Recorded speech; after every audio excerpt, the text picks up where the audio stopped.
జై శ్రీమన్నారాయణ. శ్రీమతే రామానుజాయ నమః. శ్రీ సీతాలక్ష్మణ భరత శత్రుఘ్న హనుమత్ సమేత శ్రీరామచంద్ర పరబ్రహ్మణే నమః. ఈ వీడియోలో మనం శతశ్లోకి రామాయణం యొక్క అర్థాన్ని తెలుసుకోబోతూ ఉన్నాం. శతశ్లోకి రామాయణానికే సంక్షేప రామాయణము అని పేరు. తెలుగులో అయితే సంక్షిప్త రామాయణము అని చెప్పి మనం పిలుచుకోవచ్చు. అంటే 100 శ్లోకాలలో రామాయణ కథ మనం తెలుసుకోబోతూ ఉన్నాం. ఏమిటి ఈ 100 శ్లోకాలు? రామాయణ కథ మొత్తం ఈ 100 శ్లోకాలలో రచించిందెవరు అనంటే వాల్మీకి మహర్షే. వాల్మీకి మహర్షి రచించిన రామాయణంలో బాలకాండ, అయోధ్యకాండ, అరణ్యకాండ, కిష్కింధకాండ, సుందరకాండ, యుద్ధకాండ, ఆ తర్వాత ఉత్తరకాండ, ఇలా 7 కాండలున్నాయి. మొత్తం 24,000 శ్లోకాలలో రామాయణాన్ని రచించి మనకు అందించారు వాల్మీకి మహర్షి. అయితే ఈ 100 శ్లోకాలను మళ్ళీ సపరేటుగా పేరు పెట్టి సంక్షిప్త రామాయణము అని వాల్మీకి మహర్షి రచించలేదు. రామాయణంలోనే బాలకాండలో మొట్టమొదటి 100 శ్లోకాలను మనం శతశ్లోకి రామాయణము లేదా సంక్షేప రామాయణము లేదా సంక్షిప్త రామాయణము అని చెప్పి పిలుచుకోవచ్చు. మొట్టమొదటి 100 శ్లోకాలలో రామాయణ కథ మొత్తం రాసేశారు వాల్మీకి మహర్షి. నిజానికి వాల్మీకి మహర్షి రాసేశారు అని చెప్పి అనడం కంటే ఎవరు ఈ 100 శ్లోకాలను వాల్మీకి మహర్షికి చెప్పారు అన్నది మనం ఇక్కడ ప్రశ్న వేసుకోవాలి. వాల్మీకి మహర్షి తపస్సుతో పండిపోయి ఉన్నారు. అలాంటి సమయంలో వాల్మీకి మహర్షి దగ్గరికి నారద మహర్షి అక్కడికి వచ్చారు. నారద మహర్షి ఎటువంటి వారాయన? వాల్మీకి రామాయణంలోని మొట్టమొదటి శ్లోకంలోని మొట్టమొదటి పదంలోనే వచ్చేస్తుంది. తపస్సు అనే పదంతో వాల్మీకి రామాయణం ప్రారంభమవుతుంది. తపస్వాధ్యాయ నిరతం తపస్వీ వాగ్విదాంవరం నారదం పరిపప్రచ్ఛ వాల్మీకిర్ముని పుంగవం. ఇది రామాయణంలోని మొట్టమొదటి శ్లోకం.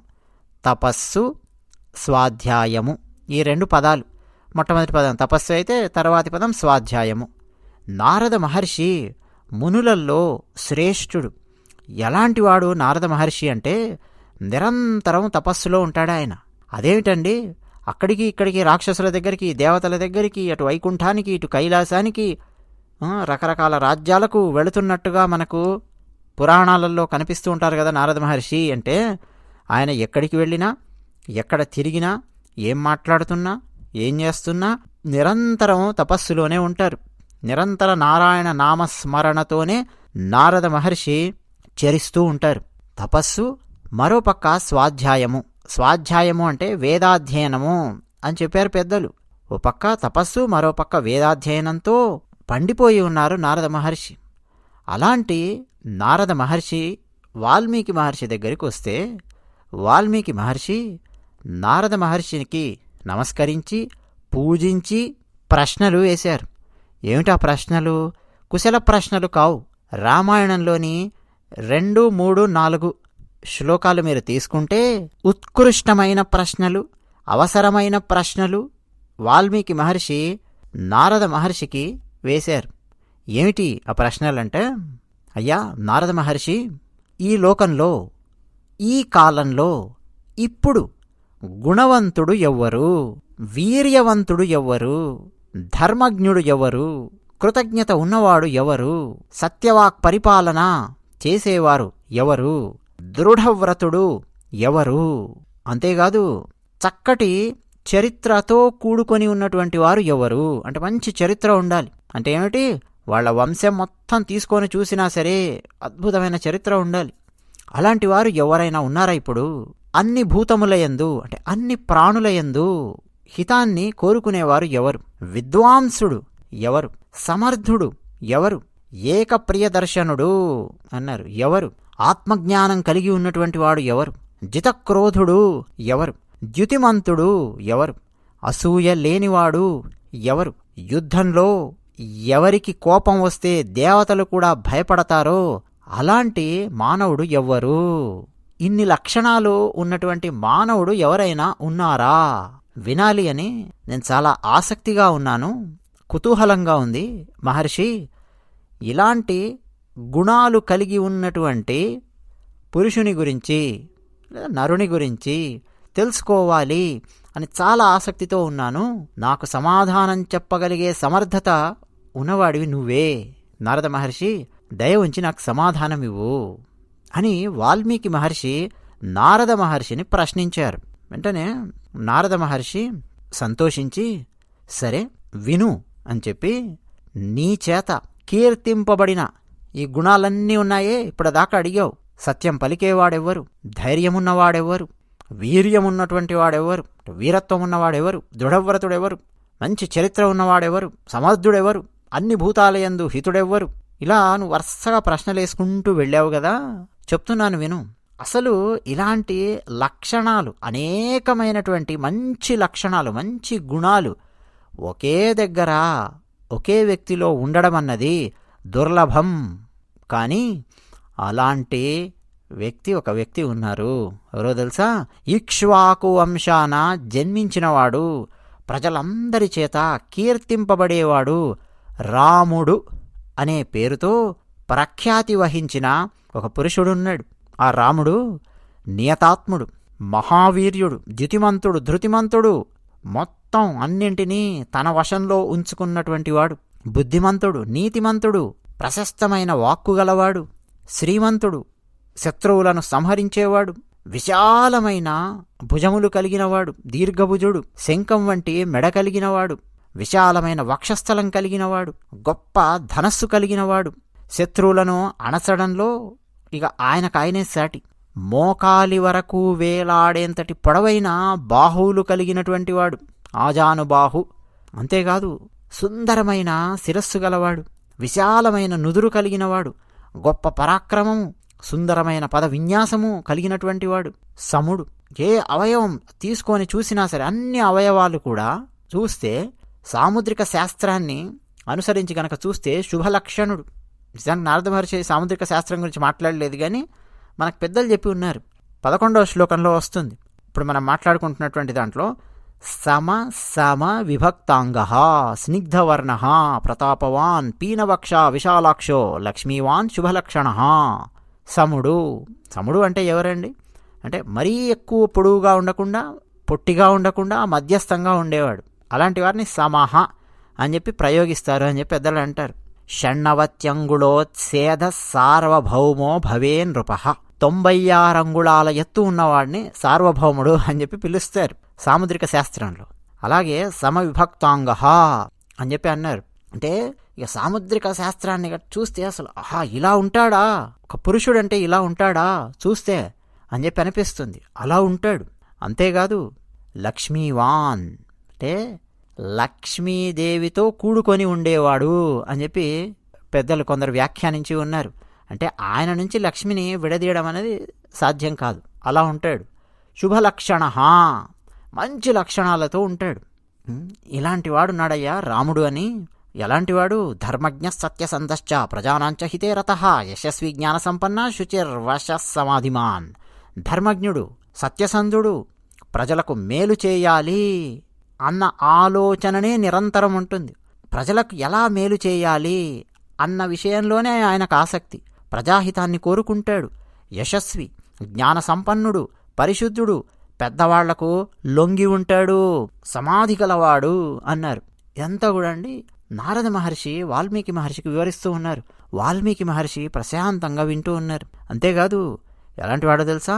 ప్రజాపతి శ్రీమాన్, బ్రహ్మతో సమానమైనవాడు, శ్రీమంతుడు, ధాత అంటే పోషకుడు అని చెప్పి అర్థం.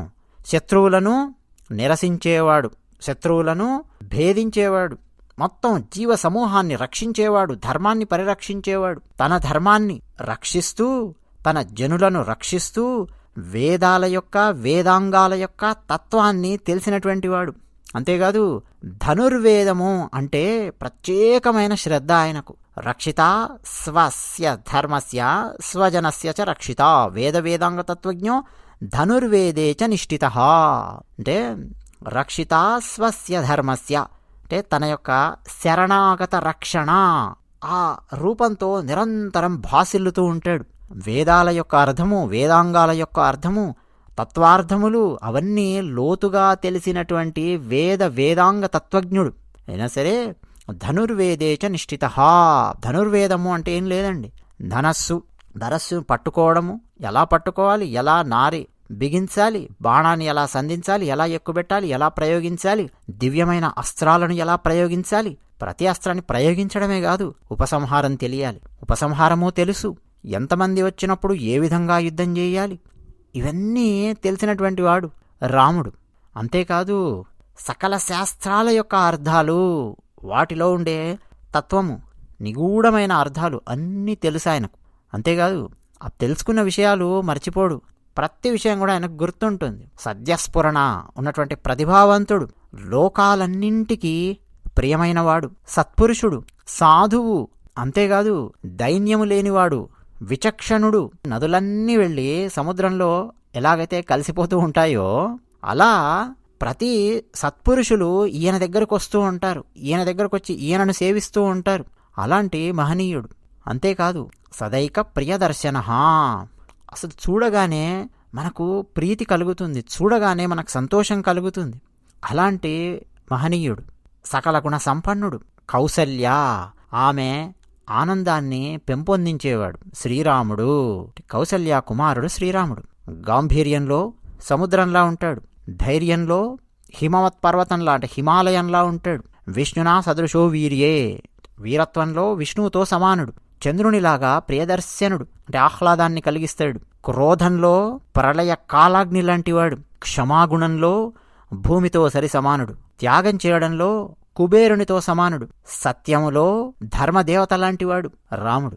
ఇలాంటి సకల కళ్యాణ గుణాలతో సంపన్నమై సమృద్ధిగా ఉన్నాడు. ఇలాంటి గుణాలతో సమృద్ధిగా ఉన్నాడు. అంతేకాదు మొక్కవోని పరాక్రమం కలిగినటువంటి వాడు. ఈ శ్రేష్టమైన గుణాలన్నింటితో కూడుకొని ఉన్నవాడు. ఈయన దశరథ మహారాజు గారి కుమారుడు. ఆయన పేరే రాముడు. దశరథ మహారాజు గారు తన కుమారుడైన రామునికి పట్టాభిషేకం చేయాలి అని అనుకున్నారు. పట్టాభిషేకానికి సంబంధించిన ఆ సామాగ్రి అవన్నీ కూడా తెప్పించారు, ఇక సిద్ధమవుతూ ఉన్నారు. అలాంటి సమయంలో కైకేయికి ఈ విషయం తెలిసింది. దృష్ట్వా భార్యాథ కైకేయి, తస్యాభిషేక సంభారాన్ దృష్ట్వా భార్యాథ కైకేయి. నిజానికండి నారద మహర్షి వాల్మీకి మహర్షికి చెప్పినటువంటి దాంట్లో మందరకు సంబంధించి ఉండదు. ఎందుకంటే 100 శ్లోకాలలోనే రామాయణం మొత్తం వచ్చేయాలి, రామతత్వం వచ్చేయాలి, అందులో ఉన్న కీలకమైనటువంటి విషయాలన్నీ వచ్చేయాలి. ఆ తర్వాత వాల్మీకి మహర్షి ఎలా రాశారు, ఏం చేశారన్నది తర్వాత విషయం. సరేనండి. నారద మహర్షి ఇంకా కొనసాగిస్తూ, కైకేయి దశరథ మహారాజు భార్య, ఆమె చూసి పూర్వం దత్త వరాదేవి వరమేన మయాచత, ఏమడిగింది, అంతకుముందు ఎప్పుడో పూర్వం నాకు వరాలిచ్చావు ఓ దశరథ మహారాజా, ఆ వరాలు ఇప్పుడు అడుగుతూ ఉన్నాను. ఒక వరం ఏమిటి అంటే రాముడిని అరణ్యవాసానికి పంపు, అడవికి పంపించు. 2వ వరం, నా కుమారుడైన భరతునికి పట్టాభిషేకం చెయ్యి. ఈ నా 2 వరాలు నేను ఇప్పుడు అడుగుతూ ఉన్నాను, పాటించు, ఈ వరాలు నాకు ఇవ్వు అని కైకేయి అడిగింది. వెంటనే సత్యవచనాద్ రాజా ధర్మపాశేన సంయత. ఎలాంటివాడు దశరథ మహారాజు అంటే ధర్మపాశము, ఒక తాడు, ధర్మం అనేది ఒక తాడు గనకైతే ఆ తాడుతో కట్టబడినటువంటి వాడు. ధర్మమే ఆయనను గట్టిగా కట్టేసి ఉంచుతోంది. సింహాసనానికంటారా, వంశానికంటారా, వంశ ప్రతిష్టకంటారా, గట్టిగా కట్టేసి ఉంచుతోంది. దాన్ని ఆయన వదిలించుకోలేడు ధర్మాన్ని. అప్పుడెప్పుడో 2 వరాలు ఇస్తానన్నాను, ఇచ్చాను, ఇప్పుడు అడుగుతోంది, ఇక పాటించాల్సిందే. సత్యవచనుడు మహారాజు. అందుకని తన ప్రియ పుత్రుడైన రాముడిని అరణ్యానికి పంపించడానికి సమ్మతించాడు. పితుర్వచన నిర్దేశాత్, తండ్రి మాట, దాన్నే ఒక ఆదేశంలాగా స్వీకరించి ప్రతిజ్ఞామనుపాలయం. ఆయన అంటే తండ్రి, నాయన అరణ్యానికి వెళ్ళు అనగానే సరే అని తండ్రి మాటను గౌరవించి పితృవాక్యాన్నే ఆజ్ఞగా స్వీకరించి కైకేయికి ఆనందం కలిగించడానికి, ఒక రకంగా చెప్పాలంటే రామచంద్రుడు అడవికి వెళ్ళాడు. అయితే అడవికి ఎలా వెళ్ళాడు? రాముడు అడవికి వెళుతూ ఉంటే రామునియందు ప్రీతి గలవాడు ఆయన సోదరుడు లక్ష్మణుడు అని చెప్పి ఉన్నాడు. చాలా వినయంతో ఉంటాడు రాముడు అంటే. ఎవరి లక్ష్మణుడు? దశరథ మహారాజు గారి భార్య సుమిత్ర, ఆమె యొక్క కుమారుడు. ఈ లక్ష్మణుడు అయ్యయ్యో అన్న అరణ్యానికి వెళుతూ ఉన్నాడే, అన్నను ఎలా ఒక్కడిని అలా పంపిస్తాము, అసలు అన్నను వదిలి నేనెలా ఉండగలను అని తన అన్న అయిన రాముడిని అనుసరించి లక్ష్మణుడు కూడా అరణ్యానికి వెళ్ళాడు. అంతేనా, రామస్య దయితా భార్య నిత్యం ప్రాణ సమాహిత, జనకస్య కులే జాత దేవమాయేవ నిర్మిత, సర్వలక్షణ సంపన్నా నారీణాముత్తమా వధు, సీతాప్యనుగత రామం శశినం రోహిణీయధా. రాముని భార్య సీత ప్రాణంతో, అంటే రామునికి ప్రాణంతో సమానమైనది సీత. అందరికీ మేలు చేకూర్చేది సీత, అందరి మేలును కాంక్షించేది సీత. జనక మహారాజు గారి వంశంలో జన్మించింది. ఆమె రామచంద్రుణ్ణి వదిలి ఉండలేదు. రోహిణీ నక్షత్రము అని చెప్పి అంటాం. రోహిణి చంద్రుణ్ణి విడవకుండా, చంద్రుణ్ణి అనుసరించి ఎలాగైతే ఉంటుందో రోహిణి, అలాగే సీత రాముణ్ణి వదలలేక ఆయనను అనుసరించి ఆమె కూడా అరణ్యానికి వెళ్ళింది. అయితే అయోధ్య పౌరులు, తండ్రి దశరథ మహారాజు గారు కాస్త దూరం అలా వచ్చి రాముణ్ణి చూస్తూనే ఉన్నారు. పురజనులు, తండ్రి దశరథుడు కూడా కొంత దూరం అనుసరించారు రాముణ్ణి, ఆగిపోయారు ఒక చోట. ఆ తర్వాత శృంగిబేరపురము అని ఒక పక్కణం ఉన్నది. పక్కణము అంటే ఏం లేదండి, అంటే వింటున్న వాళ్ళ కోసం అందరి కోసం చెప్తూ ఉన్నాను. పక్కణము అంటే అడవిలో ఉన్నటువంటి గ్రామము అనుకోవచ్చు, లేదా అడవిని ఆనుకొని ఉన్నటువంటి గ్రామము అని చెప్పి కూడా అర్థం చేసుకోవచ్చు. చుట్టూ మొత్తం అడవి ఉంటుంది, మధ్యలో గ్రామం ఉంటుంది. లేదు అడవుల్లోనే పెద్ద గ్రామం ఒకటి ఉందనుకోండి, దాని పక్కణము అని చెప్పి పిలుస్తారు. శృంగిబేరపురము. నిషాదులు ఉంటారు. ఆ నిషాదుల ప్రభువు గుహుడు అని ఉన్నాడు. ఆయన ధర్మాత్ముడైన శ్రీరాముడిని, లక్ష్మణుడిని, సీతను తీసుకెళ్ళి వీరందరికీ ఆతిథ్యాన్నిచ్చాడు. ఆ తర్వాత గంగా తీరాన్ని దాటించాడు గుహుడు. ఆ తర్వాత వనాలలో తిరుగుతూ భరద్వాజముని యొక్క ఆశ్రమం దగ్గరికి వెళ్ళారు. భరద్వాజ మహర్షి యొక్క ఆజ్ఞను అనుసరించి చిత్రకూట పర్వతం దగ్గరికి వెళ్ళారు. చిత్రకూట పర్వతం మీద ఒక సుందరమైన ఆశ్రమాన్ని నిర్మించుకొని దేవ గంధర్వులతో సమానులైనటువంటి ఆ ముగ్గురు ఆ వనంలో అక్కడున్నారు. ఆనందంగా విహరిస్తూ ఉన్నారు, ప్రశాంతంగా ఉన్నారు. రాముడు చిత్రకూటం చేరాడు కదా, అప్పుడు దశరథ మహారాజు పుత్ర శోకంతో బాధపడి కుమారుని కోసం విలపించి ప్రాణాలు వదిలేశాడు. రాజా దశరథ స్వర్గం జగామ విలపన్సుతం అన్నారు నారద మహర్షి. దశరథ మహారాజు స్వర్గానికి వెళ్ళిపోయాడు. అంటే ఏంటి, ప్రాణాలను వదిలేశాడు. మహారాజు చనిపోయిన తర్వాత మహాసమర్థుడు, మహాబలుడు అయినటువంటి భరతుడు, వశిష్ఠుడు మొదలైన అయోధ్యలోని పురోహితులు, బ్రాహ్మణులు వాళ్ళందరినీ తీసుకుని పదండి అడవికి అన్నాడు. అడవికి ఎందుకు నాయనా, రాజ్యం పాలించు అని చెప్పి వాళ్ళంటే రాజ్యాన్ని పాలించడానికి భరతుడు ఒప్పుకోలేదు. భరతుడు పూజ్యుడైన రాముడిని ఒక్కసారి కలిసి రామానుగ్రహం పొందాలి అని, తిరిగి రామునికి ఈ అయోధ్యను అప్పగించాలి అని మంచి సంకల్పంతో భరతుడు పెద్దలను, పురోహితులను, వశిష్ఠుడిని వీళ్ళందరినీ తీసుకుని అరణ్యానికి బయలుదేరాడు.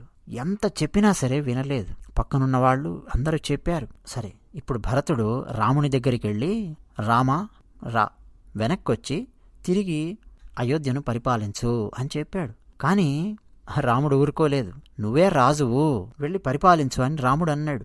లేదు రామా, నువ్వు రాజు, ధర్మం తెలిసినవాడివి, సత్యం తప్పనివాడివి, మహావీరునివి, అసలు ఆ రాజ్యాన్ని పరిపాలించగలిగే సామర్థ్యం మొత్తం ఉన్నది నీకే, అసలు ఆ రాజ్యం నీదే, నువ్వే వచ్చి పాలించు అని భరతుడు అన్నాడు. కానీ రాముడు పితృవాక్య పరిపాలన అలాగే స్థిరంగా దాని మీద నిలబడి అయోధ్యకు వెళ్ళలేదు. అయితే భరతుడు సరే శ్రీరామచంద్రుణ్ణి రాజ్యం చేయడానికి రమ్మన్నా రావడం లేదు కాబట్టి ఆయన పాదుకలనైనా సరే న్యాసముగా అడిగాడు. అంటే ఆయన ప్రతినిధిగా, రామ పాదుకలను అడిగాడు భరతుడు. రాముడు అనుగ్రహిస్తే ఆ పాదుకలను తీసుకొని భరతుడు వెనక్కొచ్చాడు.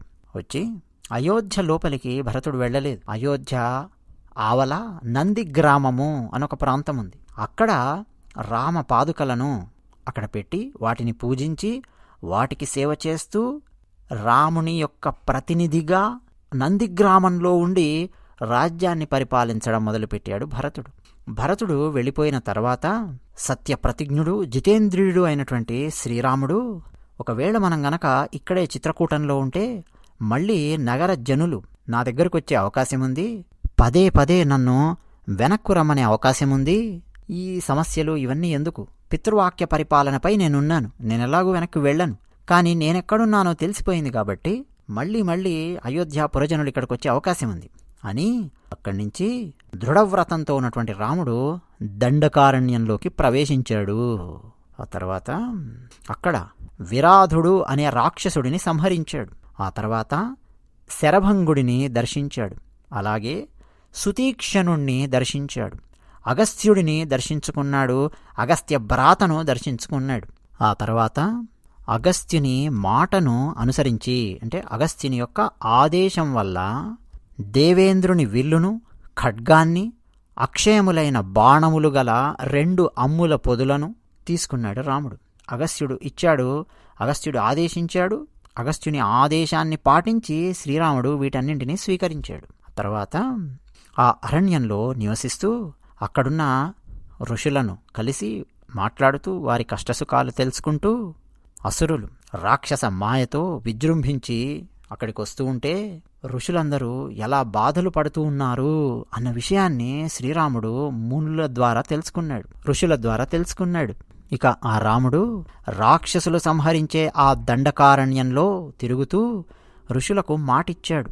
దండకారణ్యంలో ఋషులు ప్రశాంతంగా తపస్సు చేసుకునే విధంగా రాక్షస సంహారం చేస్తానని, వారికి ఆనందాన్ని కలిగిస్తానని ప్రతిజ్ఞ చేశాడు రాముడు. ఆ దండకారణ్యంలో నివసిస్తూ ఆ జనస్థానాన్నే, అంటే ఆ దండకారణ్యాన్నే ఇక తన ఇల్లులాగా భావించి అక్కడే ఉన్నాడు రాముడు.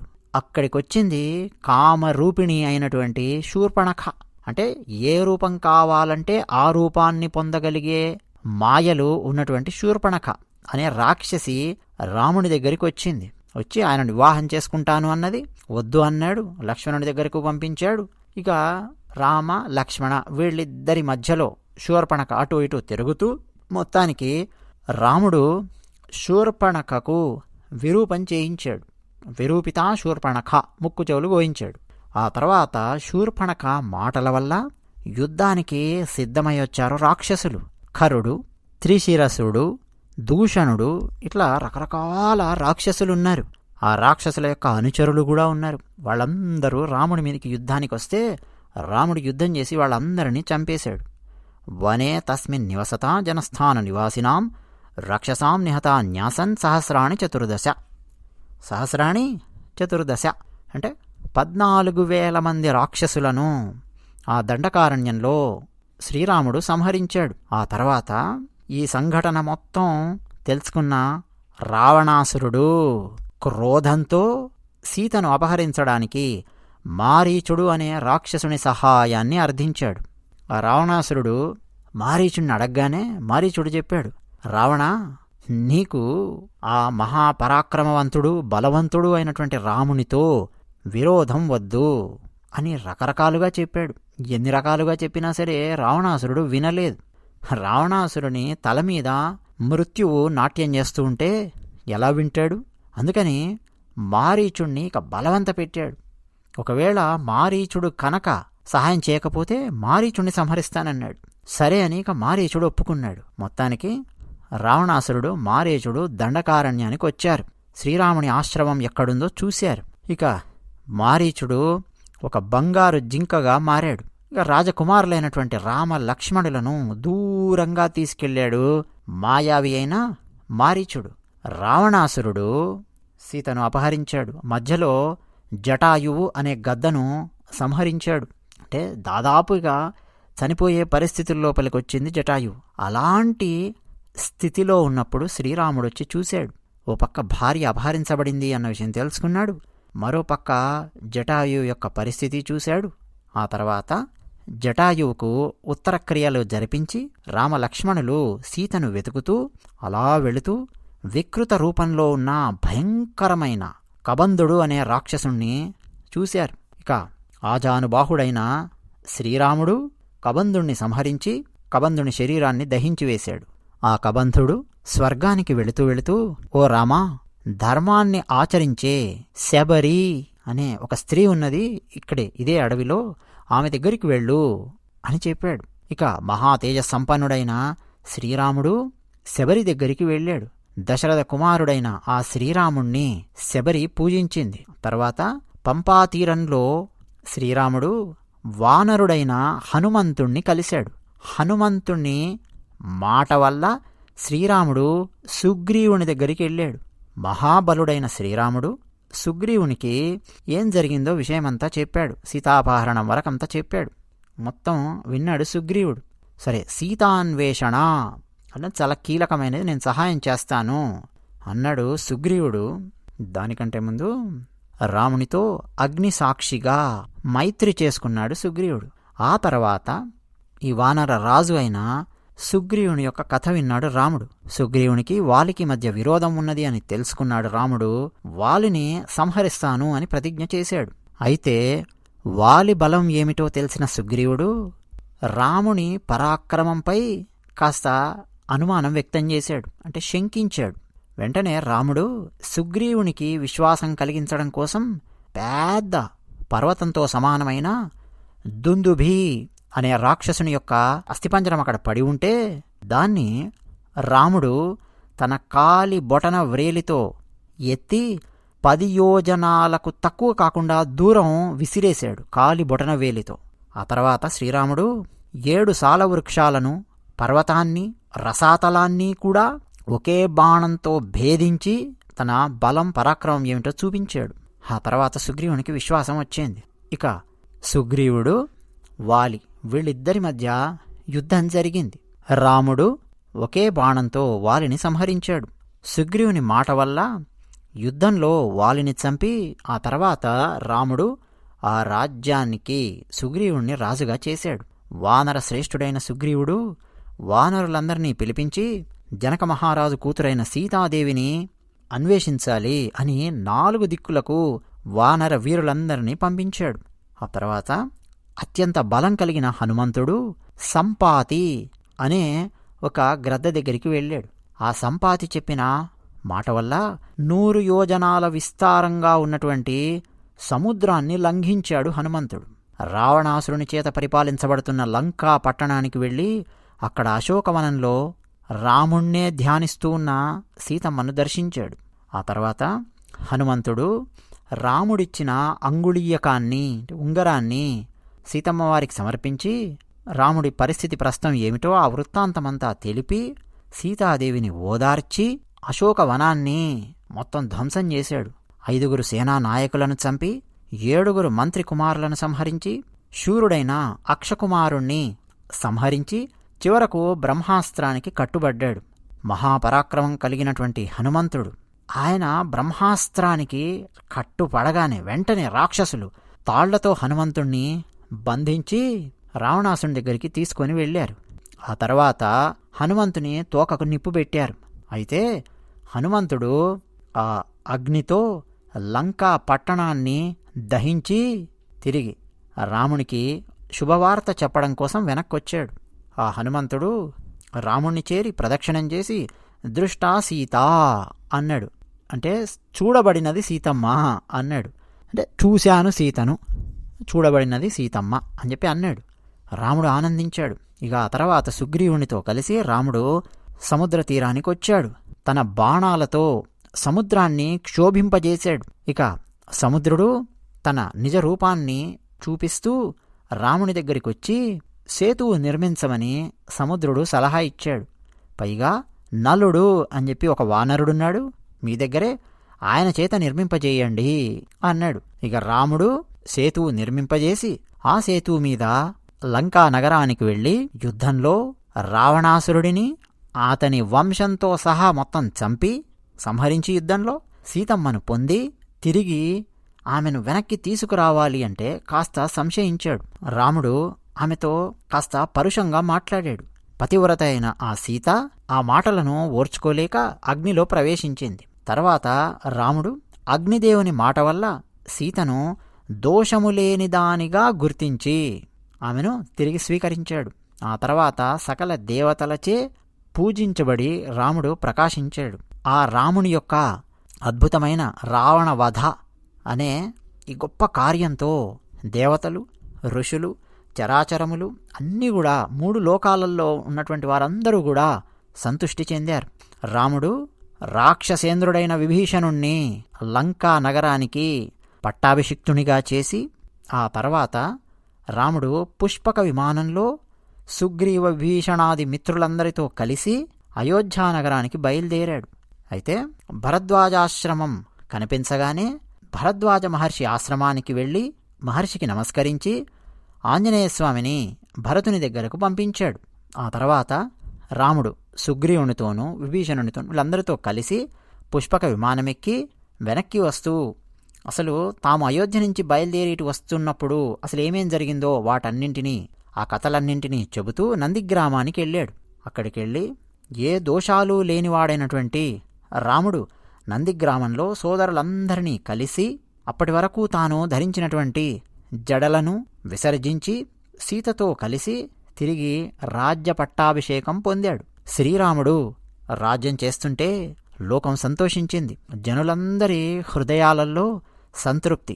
ఎక్కడ చూసినా ప్రజలు ధర్మాన్ని ఆచరిస్తూ ఉన్నారు. శారీరక వ్యాధులు గాని, మానసిక రోగాలు గాని, కరువు గాని, భయం గాని లేకుండా ఆనందంగా జీవించారు. ఎక్కడ చూసినా సరే పుత్రులు ఎవ్వరూ కూడా తమ ముందు చనిపోవడం ఏ తల్లిదండ్రులు రామరాజ్యంలో చూడలేదు. అంటే తల్లిదండ్రులే ముందు మరణించారు గాని తల్లిదండ్రుల ముందు తమ పిల్లలు చనిపోవడం ఎవరు చూడలేదు. రామరాజ్యంలో స్త్రీలు భర్తలు గలవారై ఉన్నారు. విధవలుగా ఎప్పుడు కూడా వారు కనిపించలేదు. నిత్యం పతివ్రతల్లాగా ఉన్నారు. అంతేకాదు అగ్ని వల్ల పుట్టినటువంటి భయమే లేదు. అంటే అగ్ని ప్రమాదాలు లేవు, జంతువుల సమస్యలు లేవు, మనుషులు నీళ్లలో మునిగి చనిపోవడం లేదు. అంటే అలాంటి భయాలు లేవు. గాలి వల్ల ఉత్పాతాలు లేవు, ఉపద్రవాలు లేవు, జ్వరం లేదు, ఆకలి లేదు, దొంగలు లేరు. ఇలాంటి భయాలే లేవు. నగరాణిచ రాష్ట్రాలు అంటే ఇక పల్లెలు ఇవన్నీ కూడా పక్కణములు అన్నీ ధనధాన్యములతో ఉన్నాయి. కృతయుగంలో ఎలా ఉండేది అని జనులు చెప్పుకునేవారో రామరాజ్యం అలా ఉండేది. సంతుష్టులై ఉన్నారు. ఇలాంటి గొప్ప కీర్తి కలిగినటువంటి శ్రీరాముడు ఎన్నెన్నో అశ్వమేధ యాగాలను చేసి, అదేవిధంగా ఎన్నెన్నో యజ్ఞాలను చేసి, ఇక లెక్కకు మించి కోట్ల కొద్దీ ఆవులను అసలు లెక్క పెట్టడానికి మనకు శక్యం కాదు అంతటి ధనాన్ని బ్రాహ్మణులకు దానమిచ్చాడు. అలాంటి శ్రీరాముడు ఎంత అద్భుతంగా పరిపాలించాడో ఇక మనం చెప్పలేం. అయోధ్య నగరాన్ని ఒక భయం లేదు, బాధ లేదు, ఆనందమే ఆనందం. 4 వర్ణాల వారు కూడా తమ తమ ధర్మాలను పాటిస్తూ ఆనందంగా జీవించారు. రాముడు మొత్తం 11,000 సంవత్సరాలు రాజ్యం చేసి, రాజ్యాన్ని ఇంత చక్కగా పరిపాలించి ఆయన ఉండే లోకానికి ఆయన వెళ్ళిపోయాడు. పవిత్రము, పాపాలన్నింటినీ నశింపజేసేది, వేదములతో సమానమైనది అయిన ఈ రామచరిత్రను ఎవరైతే చదువుతారో వారు సర్వ పాపాల నుంచి విముక్తి పొందుతారు. ఆయుష్యకరమైన సత్యమైన ఈ రామాయణ కథను చదివే మనుషులు పుత్ర పౌత్రులతో బంధు సమూహంతో కూడా శరీరం విడిచిన తర్వాత పరమపదాన్ని వారు పొందుతారు. ఇక ఈ రామాయణాన్ని చదివే బ్రాహ్మణులు తమ వాక్కు శ్రేష్టత్వాన్ని పొంది, అంటే వేదాంగాలు చదివే బ్రాహ్మణుల గురించి చెప్తున్నారు, వారి వాక్కు శ్రేష్టత్వాన్ని పొంది బ్రాహ్మణులు ఆ విధంగా ఆనందిస్తారు. క్షత్రియుడు గనక చదివితే క్షత్రియుడు రాజత్వాన్ని పొందుతాడు. వైశ్యులు గనక చదివితే వ్యాపారంలో లాభాలను సంపాదిస్తారు. శూద్రులు ఎవరైనా సరే చదివితే వారు ఎన్నెన్నో విషయాలలో గొప్పతనాన్ని వారు పొందుతారు. ఇది బాలకాండలో రామాయణ కథ. దీని పేరు సంక్షేప రామాయణము లేదా సంక్షిప్త రామాయణము లేదా శతశ్లోకి రామాయణము. మొట్టమొదటి సర్గ వాల్మీకి రామాయణం బాలకాండలో ఉన్నటువంటి 100 శ్లోకాల గురించి మనం ఈ వీడియోలో తెలుసుకోవడానికి ప్రయత్నం చేశాం. ఇదంతా అయిన తర్వాత 2వ సర్గ ప్రారంభమవుతుంది. ఇక అక్కడ మరి ఇంత చక్కగా చెప్పినటువంటి నారద మహర్షికి వాల్మీకి మహర్షి ఏమివ్వగలరండి? ఏమివ్వగలరు గురువుకు? గురువు అలా వచ్చారు.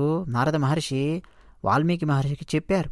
వాల్మీకి మహర్షి వేసినటువంటి ప్రశ్నలు చక్కటి ప్రశ్నలు. ఆ ప్రశ్నలకు సమాధానంగా రామాయణాన్ని 100 శ్లోకాలలో నారద మహర్షి చెప్పిన తర్వాత వాల్మీకి మహర్షి తన శిష్యులందరితో కలిసి నారద మహర్షిని పూజించారు.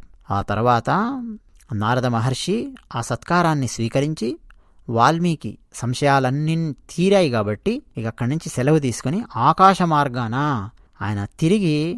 ఆయన ఎటు వెళ్లాలో నారద మహర్షి అటు వెళ్ళిపోయారు. నిజానికి ఇప్పుడు నేను చెప్పినటువంటి ఈ చిట్ట చివరివి 2 శ్లోకాలు వాల్మీకి రామాయణం బాలకాండ 2వ సర్గలో వస్తాయి. ఇదండి శతశ్లోకి రామాయణము లేదా సంక్షేప రామాయణము. మరి మీకు ఏ విధంగా అనిపించింది? తర్వాత ఏం జరిగింది వాల్మీకి మహర్షి జీవితంలో? రామాయణం ఎలా రాశారు, ఎందుకు రాశారు, ఏం చేశారు, అవన్నీ మనం ముందు ఎప్పుడైనా సరే అవకాశం వచ్చినప్పుడు చెప్పుకుందాం. ఇతిహాసం ఛానల్ నచ్చితే సబ్స్క్రైబ్ అవ్వండి, వీడియో నచ్చితే లైక్ కొట్టండి. జై శ్రీమన్నారాయణ.